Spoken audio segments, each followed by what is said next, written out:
चीज को लेकर इस्तीफा देकर ठीक है, नोटिस कर रहे हैं। मैं नीतिशा जी के पास जाता हूं, आऊंगा सूर्या मैथिल इस पर आऊंगा, इस पर नीतिशा मल्होत्रा जी, शंकराचार्य विवाद में क्या ब्राह्मणों के खेला की एंट्री करवाएगी? ये बात मैं बार बार इसलिए पूछ रहा हूं क्योंकि करण त्रिपाठी ने भी अपनी बात की शुरुआत यहीं से की कि कांग्रेस ने सबसे ज्यादा मुख्यमंत्री दिए, सबसे ज्यादा ब्राह्मण दिए, इनकी जुबान पर भी ब्राह्मण है, सपा की भी जुबान पर ब्राह्मण है और केंद्र में ब्राह्मण है। यही सत्ता वापसी का रास्ता दिख रहा है।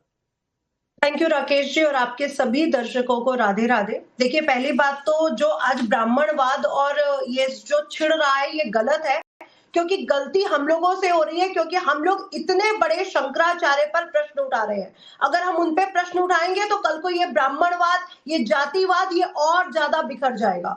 तो सबसे बड़ी गलती तो हम ही लोगों की है, जिनको ये नहीं पता कि वो पेशवाई नहीं थी, वो एक छोटा सा रथ था जो 250 लोगों के साथ था, और जो हमारा प्रशासन है वो क्या 250 लोगों को नहीं संभाल पा रहा था। तो पूरा क्वेश्चन मार्क प्रशासन पर उठता है जो लाखों लोगों को संभालता है। हर साल कुंभ के मेले में वो आज 250 लोगों को नहीं संभाल पा रहा था।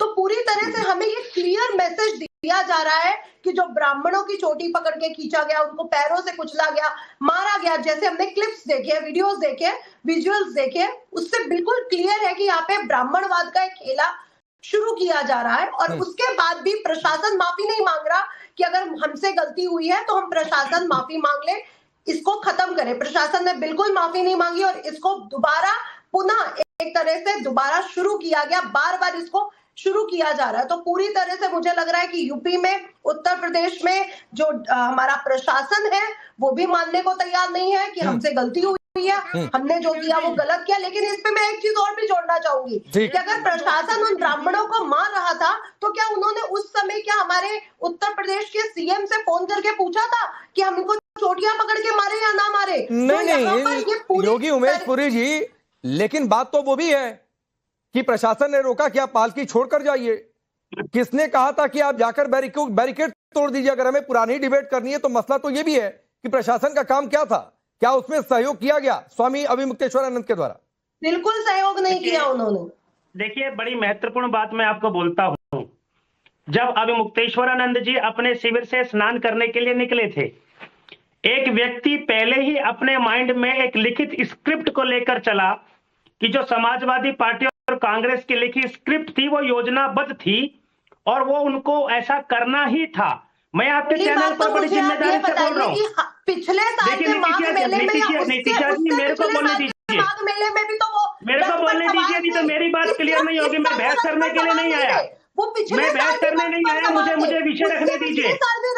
आप ही बोल लीजिए, आप बोल लीजिए। हमारे सामने आ चुके हैं जहाँ पे वो रथ पर सवार थे। तो यहाँ पे अरे नीतिशा जी, मेरे को बोलने दीजिए, मैं आपको इंटरप्ट नहीं कर रहा। क्यों मेरा समय नष्ट कर रही है? विजुअल्स उठा के देखिए, उन्होंने अरे अभिमुक्तेश्वरानंद की सबसे बड़ी भक्त बनने का प्रयास मत करो।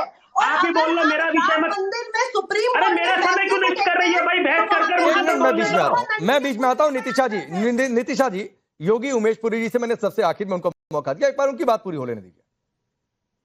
मैं ये कह रहा हूं, एक व्यक्ति लिखित स्क्रिप्ट को लेकर अपनी एक मानसिकता को बनाकर चल रहा था। ये सोची समझी योजना थी। अभिमुक्तेश्वरानंद पहले से समाजवादी और कांग्रेसों की स्क्रिप्ट लेकर चल रहे थे। और एक बात बताता हूं, हमने अपने जीवन में सुना है कि दुर्भाग्य को भी सौभाग्य में परिवर्तित करने वाले शंकराचार्य होते हैं। आप कल्पना करके देखिए, अभिमुक्तेश्वरानंद जी कितने दुर्भाग्यशाली हैं कि मां गंगा ने भी उनके स्नान को स्वीकार नहीं किया। इतने दिन हो गए वहीं बैठे हुए, गंगा जी में स्नान करने नहीं जाना चाहते। जिसको गंगा मां ने स्वीकार नहीं किया वो राजनीति करने पर आ गए हैं। आप कल्पना करके देख लीजिए, अभिमुक्तेश्वरानंद के आसपास कौन सी लॉबी एकत्रित हो रही है। योगी आदित्यनाथ जी ने उनका नाम नहीं लिया, औरंगजेब, शाहजहां, यानी क्या क्या शब्दों का प्रयोग कर दिया। आज भारत की जनता, भारत के ये 145 करोड़ लोगों के मन में प्रश्न खड़ा हो गया कि भाई अभिमुक्तेश्वरानंद वास्तविकता में शंकराचार्य है या नहीं है, या लिखित स्क्रिप्ट पर काम कर रहे हैं। और एक चीज मैं आपको और बोलता हूं, ये जो अलंकार अग्निहोत्री जी हैं, ये टूल किट का हिस्सा है।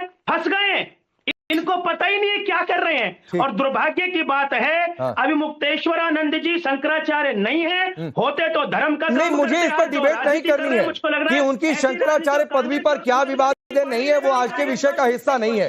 लेकिन नितिशा जी आप बोलिए, फिर मैं आगे बढ़ता हूं। जी है या नहीं है? सुप्रीम कोर्ट के फैसले में जब राम मंदिर का फैसला आया था तो वहां पे मेंशन है, गूगल जाकर के आप देख सकते हैं कि सुप्रीम कोर्ट के फैसले में तक उनका नाम लिखा गया है कि शंकराचार्य जी के बयानों पर राम मंदिर, रामलला जी का जन्म स्थली यही है, ये उसमें लिखा हो गया है फैसले में। तो आप कैसी बातें कर रहे हैं?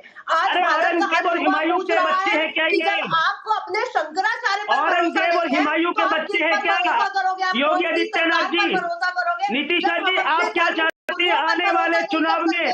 वो ब्राह्मण विरोधी, वो ब्राह्मण विरोधी, दलित विरोधी, वो ब्राह्मण विरोधी, दलित विरोधी अखिलेश को मुख्यमंत्री बनाना चाहती है क्या? जिसके शासनकाल में राम का मंदिर नहीं बना, ज्ञान व्यापी का विषय नहीं आया और मथुरा में श्री कृष्ण भगवान का मंदिर उत्तर प्रदेश का मुख्यमंत्री बनाना चाहती है। ठीक है। धर्मेंद्र यादव जी, आप बड़े खुश हो रहे होंगे। देखिए, दो संती यहां पर आपस में डिबेट कर रहे हैं, आप यही चाहते हैं, और इसी के जरिए हिंदुत्व वोट बैंक में जो कहा जाता है कि जो आप काट नहीं खोज पा रहे थे चुनावी, वो आप तलाश रहे हैं, आप गुंजाइश देख रहे हैं। राकेश पांडे जी, चोर की दाढ़ी में तिनका होता है। भारतीय जनता पार्टी की योगी सरकार ने सनातन और संतों का अपमान किया और डिबेट से भाग खड़ी हुई। मैं पिछले 5-6 दिन से देख रहा हूं कि एक भी डिबेट में नहीं आई। सर, आप भी कई टॉपिक पर डिबेट में नहीं बैठते हैं। धर्मेंद्र यादव सुनिए, जो इस डिबेट में नहीं है, अभी आप यूजीसी पर डिबेट नहीं करेंगे। अब सुन लीजिए, अभी आप यूजीसी पर डिबेट नहीं करेंगे क्योंकि आपने स्टैंड ले रखा हुआ कि यूजीसी पर डिबेट नहीं करनी। मेरी बात सुन लीजिए ना। तो भारतीय जनता पार्टी सनातन के साथ नहीं खड़ी है ना, वही मैं कहना चाह रहा हूँ। भारतीय जनता पार्टी छात्रों के साथ नहीं खड़े हैं, आप इस देश के युवा के साथ नहीं खड़े हैं। सुन लीजिए मेरी बात। हाँ, चलिए मेरी बात सुन लीजिए ना, बोलिए। हाँ, भारतीय जनता पार्टी जिस तरह से मैदान छोड़ के भाग गई है, ये आज की बात नहीं है। पांडे जी, मैं आपको बताऊं, जब भारत गुलाम था अंग्रेजों के हाथों, तब भारतीय जनता पार्टी के जो पुरखे थे उनसे पेंशन लेते थे और उनसे माफी मांगते थे, और भारत के जो स्वतंत्रता सेनानी थे उनके मुखबिरी करते थे। तो आज वही पूरी सवाल के बीच में सूर्या मैथिल सवाल कुछ भी करिए, जवाब नहीं देंगे आज धर्मेंद्र यादव। पांडे जी, संतों के आपस में बीच में विवाद क्रिएट करवाया, क्यों करवाया? अच्छा, ये इस्तीफे वाला खेल खेला जा रहा है, उसके पीछे क्या मंशा? सब कर लीजिए, ये गुलामी पर जाएंगे, कहीं और चले जाएंगे। बीजेपी क्यों नहीं आई, लेकिन सवाल का जवाब नहीं। सूर्या मैथिल, मेरी बात सुन लीजिए। धन्यवाद। देखिए, मैं एक बात स्पष्ट कर देना चाहता हूँ कि शंकराचार्य जी के जो सो कॉल्ड शंकराचार्य हैं, उनके द्वारा कुछ बयान दिए गए। पहला बयान दिया गया, गो हत्या प्रतिबंध हमने लगाना है, और किसका साथ लेके लगाने की बात कर रहे हैं? समाजवादी पार्टी और कांग्रेस का। 1966 में करपात्री जी महाराज पर गोली चलवाने वाली कांग्रेस और 2012 से 17 के बीच में उत्तर प्रदेश की गली गली में गो हत्यारों को पालने वाली समाजवादी पार्टी, उनको लेके ये साथ में खड़े हैं। जिन योगी आदित्यनाथ जी ने भगवा ध्वज का सम्मान किया। ठीक है। For more of such videos, do like, share and subscribe to ET Now Swadesh.